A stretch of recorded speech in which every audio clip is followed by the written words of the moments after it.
नमस्कार साथियों, स्वागत है एक बार फिर से आपका अपने चैनल सिविल अफेयर्स पर। और मैं आपको आज बताने वाला हूं कि एक तरफ जहां भाजपा बात करती है नारी शक्ति की, भाजपा बात करती है राम मंदिर की, भाजपा बात करती है धर्म की, भाजपा बात करती है मुस्लिम लीग की, वहीं दूसरी तरफ एक चेहरा आता है तेजस्वी यादव का। तेजस्वी यादव जो कि बिहार के युवा राजनेता हैं और वो बात करते हैं युवाओं की, वो बात करते हैं नौकरी की, वो बात करते हैं बेरोजगारी की, वो बात करते हैं महंगाई की। और इतना ही नहीं, जन विश्वास रैली में भी उन्हें लोकप्रियता मिली थी और आज भी उन्हें उतनी ही लोकप्रियता मिल रही है। और जनता को जब वो संबोधन करते हैं तो जनता भी उस पर अपनी प्रतिक्रिया देती है। मैं आपको एक एक शब्द बताऊंगा कि क्या कहा है तेजस्वी यादव ने, मैं आपको उनका भाषण भी दिखाऊंगा। लेकिन अगर आपको ये वीडियो पसंद आती है तो इसे लाइक करिए और इस चैनल पर अगर आप नए हैं तो इसे सब्सक्राइब करिए। देखिए तेजस्वी यादव का ये वीडियो। इस चुनावी जनसभा में टेटिया बम्बर प्रखंड में ये कार्यक्रम हो रहा है और मंच पे हमारे साथ उपस्थित हैं हमारे बड़े भाई वीआईपी पार्टी के संरक्षक आदरणीय मुकेश साहनी जी,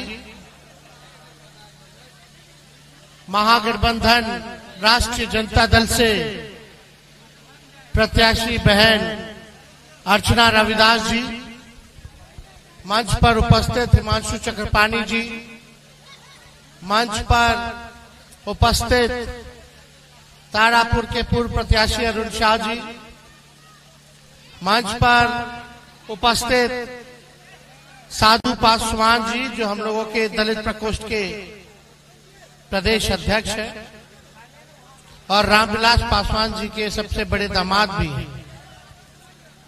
मंच पर उपस्थित उमा जी, अशोक बिन जी और महागठबंधन के वीआईपी पार्टी के, राष्ट्रीय जनता दल के, लेफ्ट पार्टी के, कांग्रेस पार्टी के सभी नेता, पदाधिकारी, कार्यकर्ता और टेटिया बम्बर प्रखंड से आए हुए सभी हमारे अभिभावक बुजुर्ग, यहीं से सब बुजुर्गों का, अभिभावकों का हम पैर छूते हैं, माताएं बहनों को प्रणाम करते हैं और यहीं से नौजवान युवा साथी को गले लगाते हैं। आप सब लोग जान रहे हैं कि अभी चुनाव है। पहला फेज में, पहला चरण में 4 जगह बिहार में चुनाव है। औरंगाबाद में, नवादा में, आपका जमुई में, गया में, ये 4 जगह जो है चुनाव है। यहां से अर्चना रविदास जी को जमुई से प्रत्याशी बनाया गया है, औरंगाबाद से अभय कुशवाहा जी को, नवादा से संतोष कुशवाहा जी को और गया जिले से सरबजीत पासवान जी को हम लोगों ने उम्मीदवार बनाने का काम किया है, जो पहला चरण है। अर्चना रविदास जी यही की बेटी है, इसी लोकसभा क्षेत्र झाझा इनका घर पड़ता है, लक्ष्मीपुर में लोकल कैंडिडेट है, घर की बेटी है, पढ़ी लिखी महिला है, रविदास समाज से आती है और हम लोगों ने बहुत सोच विचार करके इनको उम्मीदवार बनाया है ताकि जमुई की जनता को जो है बाहर ना जाना पड़े जब कोई तकलीफ हो, दुख हो, दर्द हो। दूसरी तरफ से आप लोग देखिएगा जो प्रत्याशी हैं, रामविलास पासवान जी के दामाद हैं, चिराग पासवान जी के जीजा हैं, लेकिन आप पता कर लीजिए उनका घर कहाँ है, आपको भी नहीं मालूम है। जब दुख होगा, तकलीफ होगा तो कहाँ जाइए? कम से कम घर, इनका मायके भी यही है, ससुराल भी यही है, इसी क्षेत्र में लोकल उम्मीदवार। लेकिन जब दुख होगा, तकलीफ होगा, आप इनके पास तो पहुंच जाइएगा, लेकिन चिराग जी के जीजा जी के पास नहीं पहुंच पाइएगा। आप सब लोगों को पता होना चाहिए कि अब तक चिराग पासवान भी बने सांसद जमुई से, लेकिन एक पार्टी का भी दफ्तर नहीं खोल पाए। कम से कम आदमी पार्टी का दफ्तर चला जाता, आते हैं तो होटल में रुकते हैं और उनके जीजा जी जो प्रत्याशी बनाए गए हैं उनको होटल में रुकना है। तो आप लोग समझ जाइए, जो आया है बाहर से वो फिर वापस चला जाएगा चुनाव के बाद, फिर अपना चेहरा आप लोगों को नहीं दिखाने का काम करेगा। लेकिन घर की बेटी है, कहीं भी जाइएगा तो घर ही में रहना है, मायके ससुराल सब इसका यही है। तो आप लोगों को कोई कठिनाई नहीं होगी। नौजवान है, पढ़ी लिखी है, मजबूत है, निडर है, ईमानदार छवि की है, इसलिए हम लोगों ने इनको प्रत्याशी बनाया है। आप लोग सब लोग जान रहे हैं, कुछ दिन पहले हम यहां आए थे, आप लोगों के बीच हम लोगों ने रोड शो जो है किया था, बहुत देर रात हो गया था, जन विश्वास यात्रा में आए थे, लेकिन रात भर आप लोगों ने जो प्यार दिया, समर्थन दिया, आशीर्वाद दिया, इसके लिए हम तहे दिल से आप सब लोगों के लिए शुक्रगुजार हैं। आप लोगों को हम ये कहने आए हैं कि हम लोग मोदी जी की बात करने नहीं आए, मुद्दे की बात करने आए हैं। मुद्दा क्या है? बोलो, मेरा दुश्मनी मोदी जी से नहीं है। अरे देश के प्रधानमंत्री हैं, हमारे भी प्रधानमंत्री हैं, लेकिन हम लोग विपक्ष में हैं। विपक्ष का तो जिम्मेवारी बनता ही है सवाल पूछना, लेकिन उतना ही जिम्मेवारी आप लोगों का भी सवाल बनता है। प्रधानमंत्री से पूछे कि टेटिया बम्बर प्रखंड के लिए क्या किया, आपके गांव के लिए क्या किया, आपके पंचायत के लिए क्या किया, आपके जिले के लिए क्या किया, आपके राज्य के लिए क्या किया। मेरा मानना है कि सबसे बड़ा अगर कोई दुश्मन है तो बेरोजगारी है, बेरोजगारी। आज बताइए कितना नौजवान यहाँ बेरोजगार है, जरा हाथ उठा करके बताइए। माँ बाप पेट काट करके अपना बाल बच्चा को पढ़ाता है कि पढ़ लिख लेगा तो अच्छा नौकरी हो जाएगा, नौकरी हो जाएगा तो बुढ़ापा में यही नौजवान हमारा सहारा बनेगा। लेकिन मोदी जी ने एक बार भी नौकरी देने के बारे में बोला? अभी जम्मू में आए थे, बोले कि कितना नौकरी देंगे, क्योंकि वो जानते हैं 14 में ही बोले थे कि 2 करोड़ देंगे, लेकिन अब तक कोई नौकरी जो है उन्होंने 10 साल में नहीं दिया। आपको समझना पड़ेगा, केंद्र में सरकार है भाजपा की 10 सालों से, मोदी जी प्रधानमंत्री है 10 सालों से, और बिहार में डबल इंजन की सरकार है भाजपा। अब मुख्यमंत्री नीतीश कुमार जी की सरकार है 17 साल से। यहाँ के सांसद लगातार एनडीए को जिताने का काम किया आप लोगों ने। आप लोग देखिएगा लगातार चिराग पासवान जी जो एनडीए में है मोदी जी के साथ में, यहाँ का विधायक सब कोई एनडीए का है, यानी ऊपर से नीचे एनडीए का। बताओ, ये 17 साल 10 साल और 3 बार सांसद बनाया लोगों ने, 15-20 साल से सांसद है, एनडीए का विधायक उनका, फिर भी क्या दिल में हाथ रख के बोलेगा कि गरीबी खत्म हुआ? क्या शिक्षा व्यवस्था सुधरी? क्या अस्पताल में दवा इलाज अच्छा से हो रहा है? क्या दिए मोदी जी? क्या दिए आप लोगों को? ना नौकरी दिए, पलायन नहीं रोक पाए, गरीबी नहीं हटा पाए। मोदी जी खाली कहते कि 5 किलो राशन दिए। अरे 5 किलो राशन को मोदी जी के आने के बाद से नहीं मिल रहा है, वो पहले से कांग्रेस के जमाने से मिल रहा है। पहले तो तेलों मिलता था, चीनियों मिलता था, किरासन तेलों मिलता था। तो खाली बताओ, मोदी जी बोलते हमने गरीबी दूर कर दिया। अगर गरीबी दूर कर दिया तो पूरे देश भर में 80 करोड़ लोगों को अनाज काहे ला दे रहे? आप लोग एक मौका हम लोगों को दीजिएगा तो हम लोग अनाज तो देंगे, लेकिन साथ में नौकरी भी देने का काम करेंगे। चुनाव में हमने वादा किया था 20 में कि अगर अपने भाई बेटा को एक मौका दीजिएगा तो 10 लाख लोगों को सरकारी नौकरी हम देने का काम करेंगे। जब मुख्यमंत्री जी हमारे अभिभावक हैं, बुजुर्ग हैं, उनका हम सम्मान करते हैं, लेकिन जब वो बीजेपी को लात मार के आए थे, हम लोगों से माफी मांगा कि अब मर जाएंगे मिट जाएंगे लेकिन भाजपा में नहीं जाएंगे। हम लोगों ने फिर से अपनाया, उनको फिर से मुख्यमंत्री बनाया। आपका बेटा, आपका भाई उप मुख्यमंत्री बना और बनने के साथ जो 17 साल में नहीं हुआ था वो 17 महीने में 5 लाख लोगों को सरकारी नौकरी हमने देने का काम किया। बहालिए निकलता था, चाहे सिपाही का हो, दरोगा का हो, शिक्षकों का हो, या जितना आपका अस्पताल वाला जितना स्टाफ है, नर्स हो, सब काम हम लोग कर रहे थे।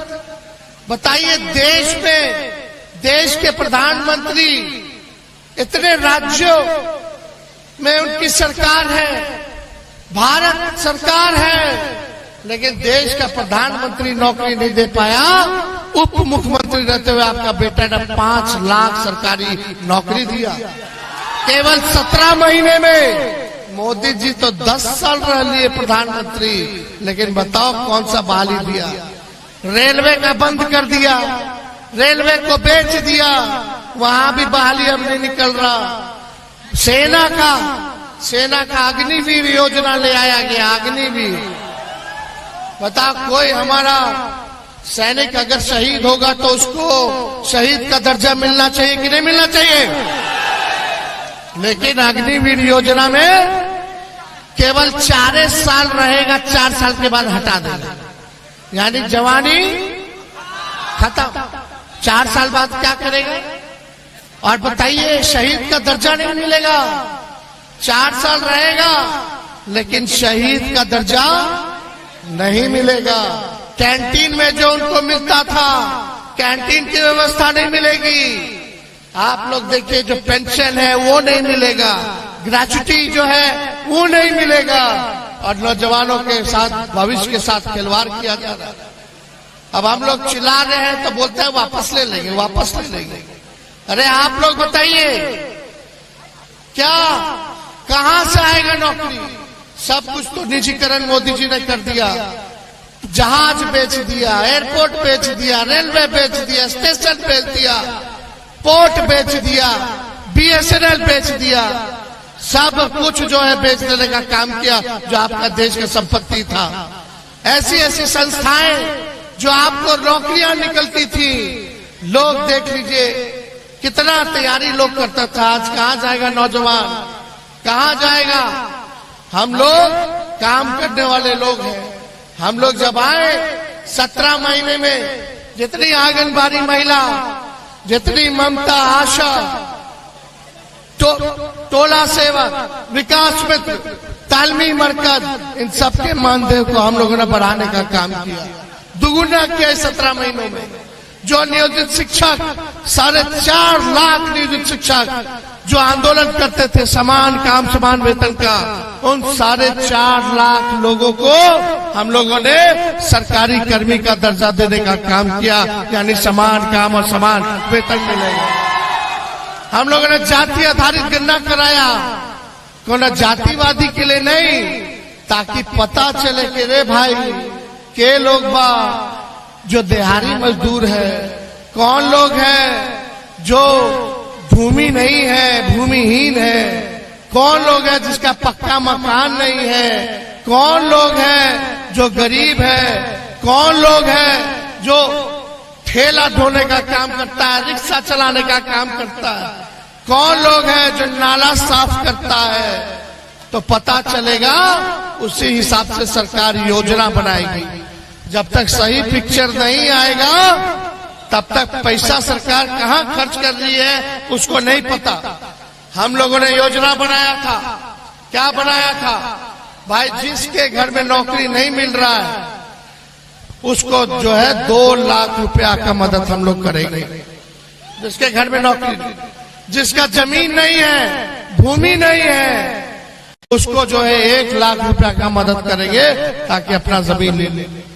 दूसरा क्या, जिसका पक्का मकान नहीं है उसको 1,20,000 रुपया हम लोग देंगे ताकि जो कच्चा झोपड़ी है, कच्चा मकान है, उसको पक्का कराने का काम करें। ये हम लोग कर रहे थे, तब तक हमारे चाचा फिर पलट गए। अब बताइए 5 साल में एक बार मुख्यमंत्री ओथ लेता है, सरकार बनती तो 5 साल ना चलता है। ये बताइए 3 साल 3.5 साल हो रहा है बिहार सरकार को, 3 बार ओथ ले ली, कभी एने कभी ओने कभी एने कभी ओने। अब मोदी जी को जाके बोल रहे हैं मोदी जी अब हम जहां हैं वहीं रहेंगे। अब मोदी जी बोलते हैं कि गारंटी मोदी जी का मजबूत गारंटी है। अरे मोदी जी इतना गारंटी आपका मजबूत है तो मेरा चाचा का गारंटी ले लो कि पलटेंगे कि नहीं पलटेंगे। काहे नहीं लेते हैं मोदी जी गारंटी? कोई ठीक है, कितना बार ओथ ले लिया? 8-9 बार ले लिए, 9 बार। बताइए, कभी इधर कभी उधर।